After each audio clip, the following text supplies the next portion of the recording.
Nigerians, this lawyer don expose Tinubu. See, as you dey watch this video, abeg, if you dey support APC, abeg, make una no share go where President Tinubu dey or any APC supporter, because this lawyer make a lot of points for inside this particular video.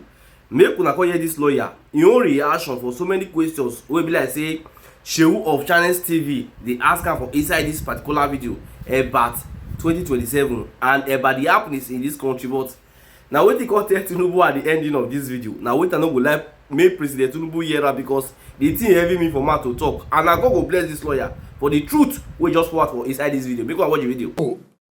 If you, in your estimation, if you were to assess this government under the President Bola Tinubu, how would you describe it?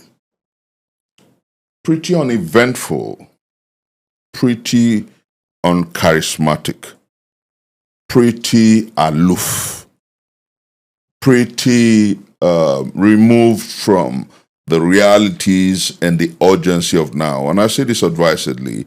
The Bola Ahmed Tinubu that I know, and the one who was effectively involved with us in the struggle for the revalidation of June 12th, who was involved with us in Pro-NACO, the People's National Conference, who was with us in the streets against Jonathan, does appear a very different Bola Ahmed Tinubu, because as you and I talk, the frontiers of poverty is deepening. As you and I talk, there is a massive disconnect between macroeconomics and microeconomics. The figures appear salutary when you talk about the macro, but the people every day, more Nigerians are drifting into poverty. And you ask yourself, where and what is responsible? What's the gap? So I think that the government must do more of work than talk. Are they talking more than they are walking? Absolutely so. Shehu. If you look you don't no credit to this government whether or not they've done well or they've done anything. Is there any traction based on what they promise and the performance that we're seeing? Let me say clearly that I've been asked this several times, and I say when the minuses overwhelms the pluses, it becomes very difficult for me to say, oh, they've done so well here, because the essence of leadership, the essence of governance is primarily the protection of lives and properties. This government have failed woefully in that respect. Nigerians are more scared than they ever were. I'll give you a practical instance. Most of my family is in the U.S., and my mom called me about 4 days ago and said to me, Dumebi, that's my native name, I hope you don't go out late anymore. I hope you don't drink out with friends anymore. And I said, Mommy, I'm 55. I should know what is right, and I should know when to do that. But the concern all over is that you must look over your shoulder. The concern all over is that Nigeria is overawed, threatened by non-state actors. And what you hear are platitudes. Generals in the armed forces are murdered. School children are taken away. And Shehu, that's the primary responsibility of government, protection of lives and property. The second is about the welfare of the masses of the people. So these major fundamentals of leadership is what will make me decide whether I'll say the president has done well or not. And on these two major scores, this government has been struggling, albeit woefully. But not a failure, are they? Woefully. Failure? Woefully. The Bola Tinubu government? Woefully. Is that fair to describe them as a failure? If you were to grade this government, 10 being the highest, 0 being the lowest, how would you assess this government? Grudgingly 3 over 10. 3, that's a poor mark. That means they can't even graduate to the next class. No, because the basic reason for that's failure. Because the basic reason for which government exists is protection of lives and properties. That's a primary responsibility of government. And you wonder, how well have they done on that score? They have democratized and liberalized insecurity. Time was when we knew that when you talk about banditry, IEDs exploding, when you talk about people dying in the markets or mosques being burnt or bombed, you think about the Northeast. Now, when you talk about that, you're asking yourself whether it's in the southwest, southeast, south-south, north central, northeast, or northwest. This government has successfully, albeit negatively, democratized insurgency and insecurity. Can you blame this government for the level of insecurity in this country today? You know, there was this great American criminologist, Holmes, who said that the society prepares the crime, the criminal commits it.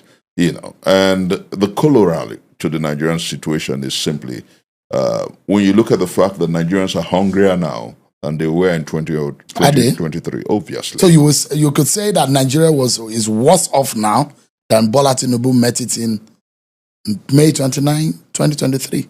Clearly, Seun, let me tell you, in 2023, when Buhari was leaving, what was the price of rice? What was the price of fuel? What was the minimum wage vis-a-vis? It was 30,000 then, today 70,000. But you check the real value of the minimum wage, and you find out that 30,000 in 2023 was a far greater value than 70,000 in 2026. And so when you think about the number, even the IMF and the World Bank have talked about the number of Nigerians who are going deep into poverty over the past few years.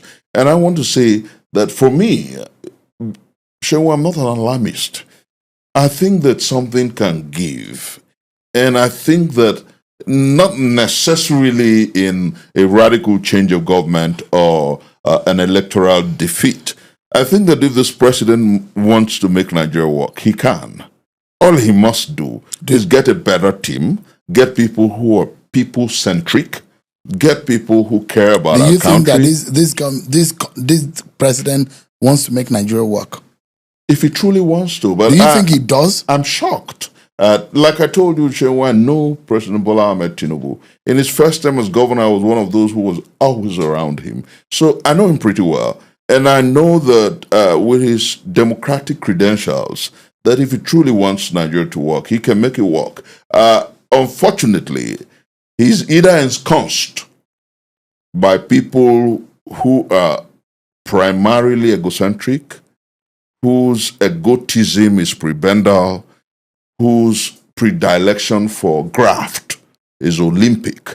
And that's perhaps the trouble we have with his administration. But I think that if he truly wants Nigeria to work, he can make it work. What do you identify as a problem? So if you think that President Bola Tinubu might have good intention, but is it that he has bad people around him or he has bad execution strategy? Sure, I'll surprise you. I think he has good intentions. I'll surprise you. I do think President Tinubu has good intentions? Yes, I do think so. Because you don't learn a new dance in old age.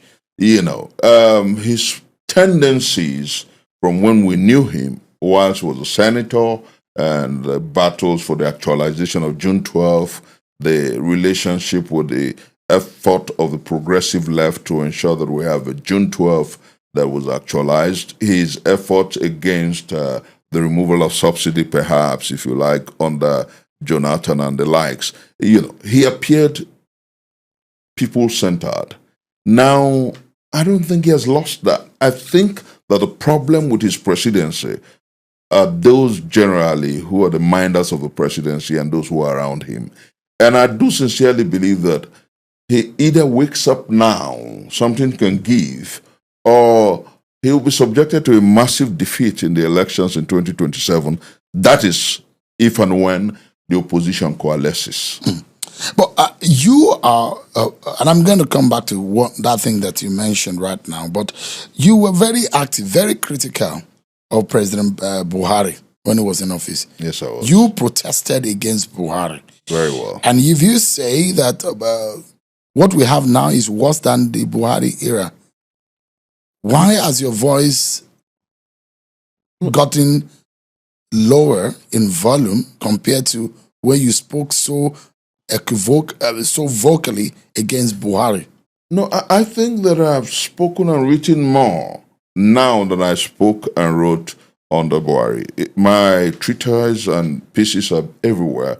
I went as far as being very pungent in my last few series, Before It Comes Upon Us was one of them. And then I warned Mr. President that if he does not do right, posterity will hold him responsible for the colossal failure and the loss of lives. But let me say here, very importantly, that my concern now has been about two things. You know, my movement is Country First Movement. It's beyond egocentricity. It's just about nation. Your children, my children, and the people out there. Now, what has changed a bit has been the fact that I have decided to engage the people more than the clear lights. It's been the fact that I've been teaching more than the drum major.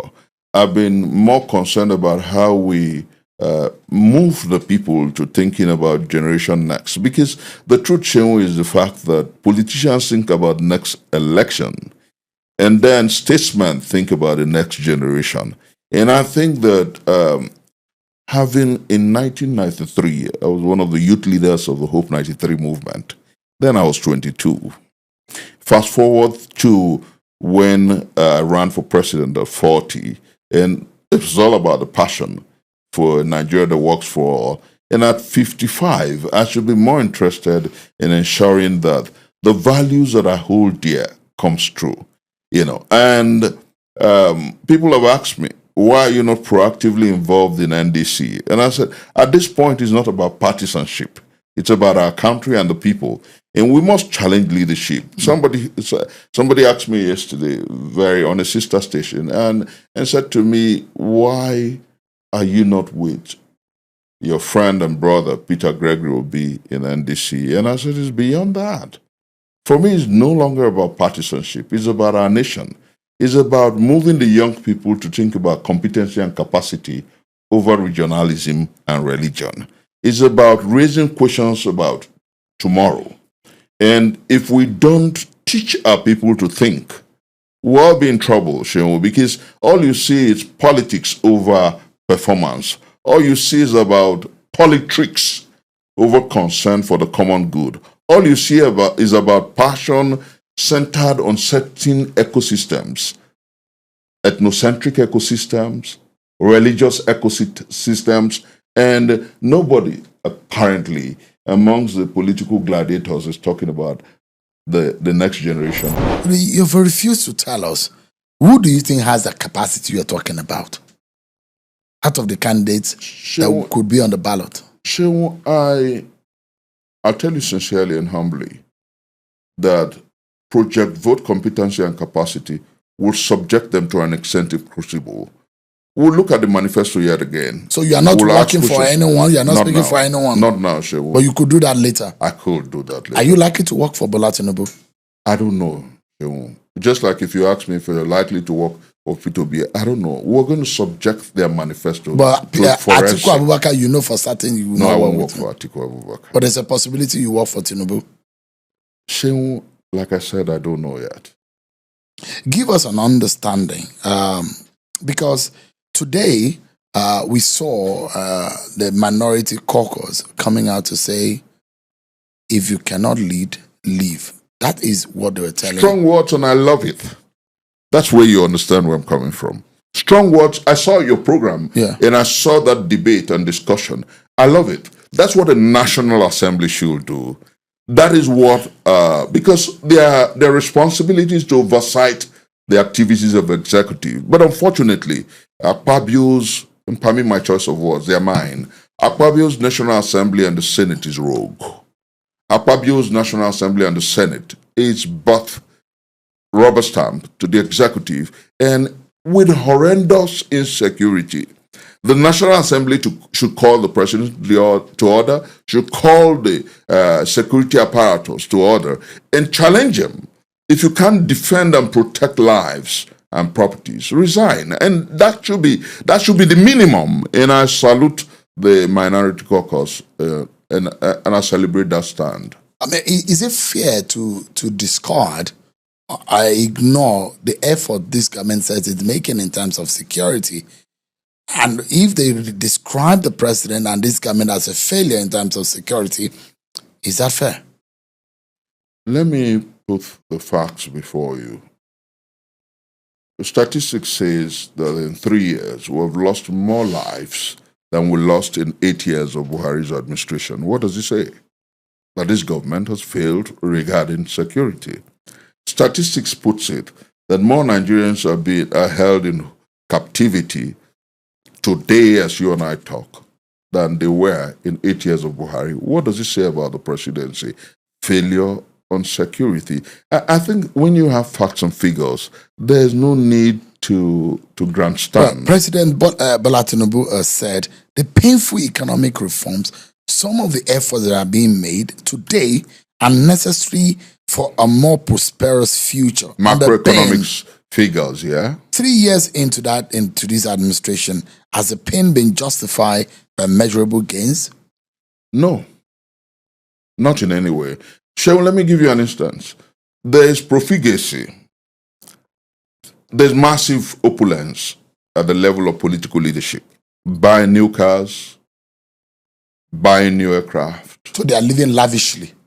And then you're asking the people to tighten their seatbelt. Leadership should be number one. Leadership should take responsibility for what happens. And if leadership, like Mitt Romney said when he was running for president against Barack Obama, it's a leader show the way. You don't ask me to tighten my seatbelt. You don't ask me to bear with you. You don't ask me to endure hunger, whereas you're living in opulence and profligacy.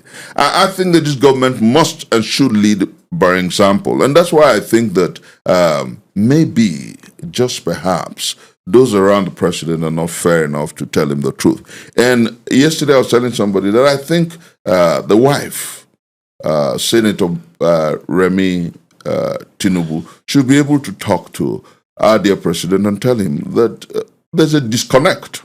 You don't continue to throw macroeconomic figures, whereas our people are poorer and hungrier today than they were 3 years ago. Do you think that Nigerians are likely to punish Bola Tinubu for his policies? Yes, I think so. But Shehu, I'm a realist, and that's why I told you that my present mandate is to teach and talk to our young people to think and talk about competency and capacity. Why won't they punish this government if the government doesn't rise to the urgency of now? You don't need rocket science. And that's why I think that if President Bola Ahmed Tinubu wants to win 2026, he should go to he should put on a working booth, fold his sleeves, wear a helmet, and get down to work. You know, platitudes. Is it not too late for that? Can he still salvage the situation? My mentor, Rulich Lala Mandela Madiba, said that it's never late to do the right thing. And my mentor, Mahatma Mohandas Gandhi, said something that's very instructive, that when you wake up and you want to transform a society, that it doesn't take years. It takes first the commitment to do right, and second, the effort to fulfill that purpose. And I tell you, it doesn't take months to do what we're asking government. We're not talking about rocket science. You are inferring that there's a likelihood that this government might lose the election based on its policies. Very well, yes. And you are also saying that there is a possibility that this government can turn things around within the next few months. They've got about 6 months to do a lot. And Shehu, let me give you an instance. There's a way to get back, and that's why I salute Usifo, the TUC president. There was something he said. There's a way to get back some kind of subsidy and immediately transform the living conditions of the Nigerian people. You ask me how. Now, when President Jonathan removed subsidy, he introduced what you call Shopee. Now, you remove subsidy and you're saying that states are making much more money. There's a pool to which you can pull these resources. And then number one, ensure that the salaries of workers are improved upon. Thank you for watching that video. So guys, before you leave, look at the down here. Do well to subscribe and also put on your notification bell so that whenever we upload any video in this great platform, you will be the first to see it. And please don't forget to drop your comment at the comment section what you think about this video, your opinion as well. See guys, this is where I'm going to end the video, and I will see you guys some other time.